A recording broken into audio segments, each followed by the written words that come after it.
14 महीने तक कोई आदमी कैसे समुद्र के बीचों बीच जीवित रह सकता है?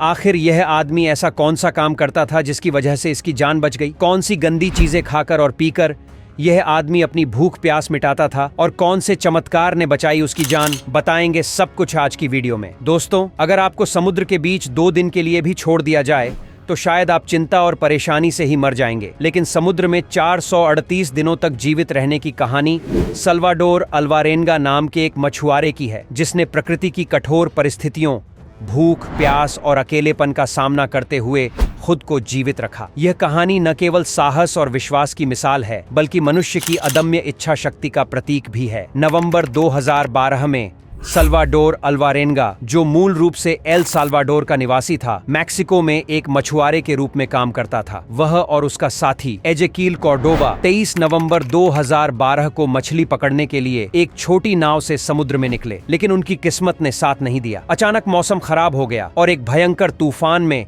उनकी नाव की दिशा भटक गई। उनका रेडियो खराब हो गया और वे किनारे से संपर्क नहीं कर सके। बहुत कोशिश करने के बाद और हाथ पैर मारने के बाद अब उन्हें समझ आ गया था कि वह लोग समुद्र के बीचों बीच फंस चुके हैं। उनके पास कुछ पानी की बोतलें, खाने का सामान और मछली पकड़ने का सामान था, लेकिन कुछ ही दिनों में खाना और पानी खत्म होने लगा। भूख और प्यास ने उन्हें कमजोर बना दिया, लेकिन अल्वारेनगा ने हार नहीं मानी। उन्होंने समुद्री पक्षियों को पकड़कर, कछुए का खून पीकर और बारिश के पानी को इकट्ठा करके खुद को जीवित रखा। वो मछलियों और कछुओं को हाथों से मारते थे और बिना पकाए कच्चा खाते थे, क्योंकि उनके पास अपनी भूख मिटाने का इसके अलावा कोई दूसरा ऑप्शन नहीं था। किनारा कहीं नजर नहीं आ रहा था और दिन गुजरते जा रहे थे। लगभग 1 महीने बाद एजेकील कॉर्डोबा बीमार हो गए। उन्हें कच्चा खाना खाने की आदत नहीं थी और भूख, प्यास और कमजोरी से संघर्ष करते हुए उनकी मौत हो गई। उनकी मौत ने अल्वारेनगा को मानसिक रूप से तोड़ दिया। अब उनके लिए अकेलापन सबसे बड़ी चुनौती थी। उन्होंने अपनी मानसिक स्थिति को संभालने के लिए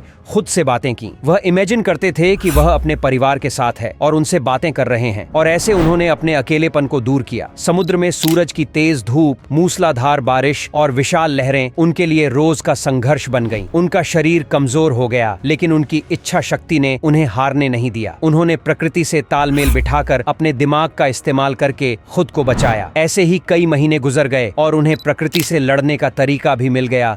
लेकिन एक दिन चमत्कार हुआ। लगभग 14 महीने बाद जनवरी 2014 में अल्वारेनगा की नाव मार्शल आइलैंड्स के पास एक द्वीप पर पहुंची। द्वीप के निवासियों ने उन्हें देखा और उनकी मदद की। जब उनकी कहानी सामने आई तो पूरी दुनिया हैरान रह गई। अल्वारेनगा की यह कहानी मानव जीवन के महत्व को दर्शाती है। उनकी संघर्ष की कहानी बताती है कि मनुष्य की इच्छा शक्ति और साहस से असंभव को भी संभव बनाया जा सकता है। सल्वाडोर अल्वारेनगा की यह कहानी केवल एक दुर्घटना नहीं है, यह मानव अस्तित्व के चमत्कार की कहानी है। 438 दिनों तक समुद्र में अकेले रहना किसी साधारण व्यक्ति के लिए संभव नहीं है। उनकी कहानी हमें सिखाती है कि कठिन से कठिन परिस्थितियों में भी अगर हम हिम्मत और धैर्य बनाए रखें तो हम असंभव को भी पार कर सकते हैं।